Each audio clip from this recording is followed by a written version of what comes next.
انجیل مقدس مرکز کے مطابق۔ اے خداوند تیری تمجید۔ ایک دن یسوع نے 12 کو پاس بلایا اور ان کو 2 کر کے بھیجنا شروع کیا، اور انہیں ناپاک روحوں پر اختیار بخشا، اور انہیں حکم دیا کہ راستے کے لیے سوا لاٹھی کے کچھ نہ لو، نہ روٹی نہ تھیلی، نہ اپنے کمر بند میں پیسہ، مگر چپلیاں پہنو اور 2 کرتے نہ پہنو۔ اور ان سے کہا، جہاں تم کسی گھر میں داخل ہو تو وہیں رہو جب تک کہ تم وہاں سے روانہ نہ ہو، اور جس جگہ لوگ تمہیں قبول نہ کریں اور تمہاری نہ سنیں، وہاں سے نکلتے وقت اپنے پاؤں کی گرد جاڑ دو تاکہ ان پر گواہی ہو۔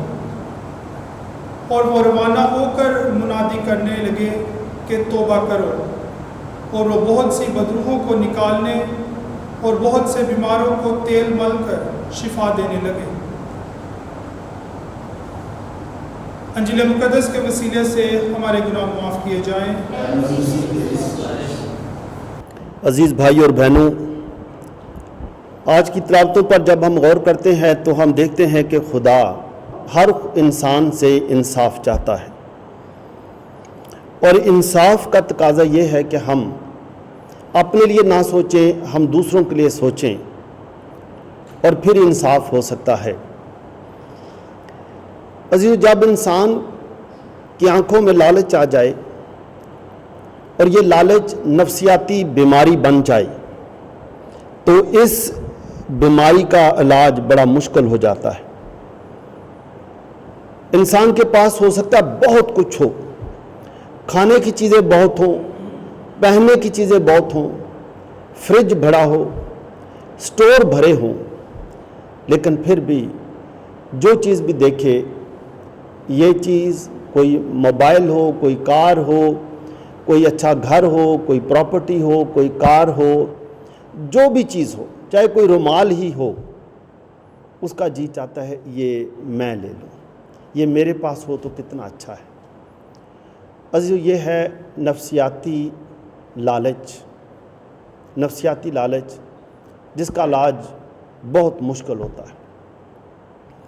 اور یہ اگر کسی واحد شخص کے ذہن میں لالچ آ جائے کہ یہ چیز بھی میرے پاس ہو، یہ بھی میرے پاس ہو، وہ بھی میرے پاس ہو، وہ بھی میرے پاس ہو، اور عزیزو اس کے پاس چاہے جہاز بھی آ جائیں، اس کی نفسیاتی بھوک نہیں مرتی۔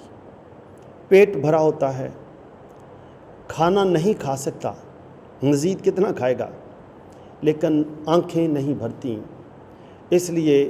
روپے پیسے کا لالچ، چیزیں اکٹھے کرنے کا لالچ۔ عزیزو، ہم دیکھتے ہیں کہ پہلی تلاوت میں بتایا گیا ہے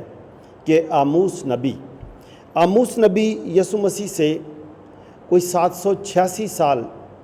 پہلے اور 744-46 سال تک اس میں رہے، اور اس وقت یاربام بادشاہ کی حکومت تھی، اور حکومتیں مضبوط تھیں، اکنامیکلی لوگ سٹیبل تھے، اور بنی اسرائیل خوشحالی کی طرف تھا۔ لیکن شمالی حصہ وہاں پر لالچ بڑھتا جا رہا تھا، لوگ سود پر پیسے دیتے تھے، حالانکہ خدا نے ان کو بہت برکتیں دیں، بے شمار برکتیں، بے شمار فصلیں، ہر فصل وہاں ہوتی تھی۔ فصلوں کے علاوہ، عام چیزوں کے علاوہ، زیتون، اولیو آئل جس کو ہم کہتے ہیں، اس طرح کی بے شمار چیزیں، کھانے پینے کی، فروٹس، انجیریں، ابھی بھی ان علاقوں میں انجیریں بہت ہوتی ہیں، تو یہ بہت ساری چیزیں تھیں۔ لیکن جو امیر تھے وہ چاہتے تھے اور امیر ہو جائیں، اور بڑے بڑے یا سٹور بنا لیں، یا شاید یہی ہے پیسہ کہیں اور بھیجیں، جو بھی ہو۔ اس لیے جو غریب تھے، جو کسان تھے، یا زمینوں پر کام کرنے والے مزارین یا مزدور لوگ، یہ بڑے بڑے لوگ ان کا خون چوستے تھے، ان کو سود پر پیسہ دیتے تھے، کوئی مدد نہیں کرتا تھا، یتیموں کا، بیواؤں کا کوئی لحاظ نہ تھا، اور خدا نے حالانکہ بنی اسرائیل کو بار بار یہ کہا کہ جب میں تمہیں وہ ملک دوں گا جس میں دودھ اور شہد بہتا ہے، یعنی وہ ملک جہاں ہر چیز فراوانی سے ہوگی، کسی چیز کی کمی نہ ہوگی، تو اگر اس ملک میں تم میں سے بھی کوئی غریب ہو جائے، کوئی بیوہ ہو، کوئی یتیم ہو، اس کا خیال رکھنا۔ یہ معاشرتی انصاف بڑا ضروری ہے۔ معاشرتی انصاف، رحم دل میں ہونا بڑا ضروری ہے، اپنے دلوں میں رحم رکھنا۔ لیکن لوگ نہ خدا کو پھر مانتے تھے، نہ انسان کو مانتے تھے، اور لوگ غریب کو، مزدوروں کو، لوگوں کو خرید لیتے تھے، جیسے آج کل بھی بھٹا مزدور ہیں، اور یا گھروں میں کرنے والی بے شمار بچیاں اور بچے، خواتین بھی، یعنی ان کو 6 ماہ، سال کی پہلے ہی تنخواہ دے دیتے تھے تاکہ یہ لوگ ہم سے بھاگ نہ جائیں۔ تو خریدے ہوئے لوگ بھی ان کے پاس بہت تھے۔ اسی اثنا میں، اسی ماحول میں، اس معاشرتی ناانصافی میں خدا آموس نبی کو، آموس نبی یہ جنوب کے حصے کا رہنے والا شخص ہے نبی، یعنی یہ یروشلم سے کوئی 15-16 کلومیٹر اور بھی نیچے ساؤتھ سائڈ پر تھا۔ ہمارے ملک میں جیسے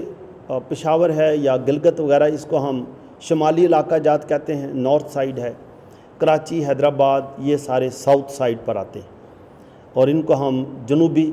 حصے بھی کہتے ہیں پاکستان کے۔ تو خدا آموس کو بلاتا ہے، آموس نبی کو کہتا ہے کہ جا، ایک لمبا سفر طے کر کے جا کر اس شمالی علاقے کے لوگوں کو بتا کہ میں نے تمہیں بہت دیا ہے، لیکن تمہارا لالچ ختم نہیں ہو رہا، تم انسانوں کے ساتھ ظلم کرتے ہو، کنگال کو چپل کے جوڑے سے خرید لیتے ہو۔ اگر کوئی غریب ہے، بیاہ شادی کسی نے اپنی بیٹے بیٹی کی کرنی ہے، کسی بہن بھائی کی کرنی ہے، تو ان کو پہلے ہی پیسے دے کر پھر اس شخص کو غلام بنا لیتے ہو۔ تو انسان کی قدر چپل کے جوڑے سے بھی کم ہے۔ تو خدا اس لیے نبی کو بھیجتا ہے، اور عزیزو یہ نبی بڑی جرأت والا نبی ہے، معاشرتی انصاف پر بہت بولنے والا ہے، اور جب یہ وہاں نبوت کرتا ہے، لوگوں کو تعلیم دیتا ہے، تو یہ بات بادشاہ تک بھی پہنچتی ہے کہ یہاں پر ایک شخص آیا ہوا ہے جو آموس ہے، اور آموس جنوبی علاقے کا رہنے والا ہے، یہ یروشلم کے قریب کا رہنے والا ہے، لیکن ہمارے شمالی علاقوں میں آ کر ہمیں تعلیم کیا دے رہا ہے؟ ہمیں ڈرا رہا ہے۔ ہمارے اس کی باتوں سے ہم خوف زدہ ہو رہے ہیں۔ اس لیے ایک جھوٹا نبی یا کاہن، اسے کہا جاتا ہے کہ وہ جا کر آموس کو تنبیہ کرے، آموس کو بلکہ ڈرائے، دھمکائے کہ اے نبی تو اپنے ملک میں جا، ہمیں تیری باتیں ناگوار گزر رہی ہیں، ہم سننا ہی نہیں چاہتے، تو ہمیں ڈراتا ہے، ہمیں پریشان کر رہا ہے، ہماری اچھی خاصی زندگی کو پریشان کرتا ہے۔ اور آموس امیسیا کو کہتا ہے، یہ جو جھوٹا نبی تھا امیسیا، اسے کہتا ہے کہ نہ میں نبی ہوں، نہ میں نبی زاد ہوں، میں تو بھیڑ بکریاں چرانے والا ہوں، یہ خدا ہی ہے جس نے مجھے یہ جنوبی حصے سے شمالی حصے میں بھیجا ہے، یہ خدا ہے، اور جب تک میں اپنا پیغام دے نہ لوں گا میں واپس نہ جاؤں گا۔ تم مجھے روٹی دو نہ دو، جو ڈرا رہے ہو، جو مرضی کرو، مزدور اپنی مزدوری کا حقدار ہے، لیکن میں نہیں چاہوں گا۔ عزیزوں، ہم دیکھتے ہیں کہ یہ ایک ایسا نبی لوگ سننا نہیں اب چاہتے، خاص کر امیر لوگ، ہٹ درم لوگ، لالچی لوگ جو اپنی ہی مرضی پر چلتے ہیں، وہ نبی کی بات بھی سننا نہیں چاہتے۔ وہ نبی کو بلکہ ڈراتے ہیں، دھمکاتے ہیں، اور کہتے ہیں یہاں سے نکل جا، ہمارے ملک سے ہی چلا جا۔ لیکن نبی انہیں کہتا ہے کہ مجھے خدا نے بھیجا ہے، میں جب تک پیغام پورا نہ کر لوں میں واپس نہیں جاؤں گا۔ عزیزو، یہ نبی بتاتا ہے کہ میں نہ نبی ہوں نہ نبی زاد ہوں،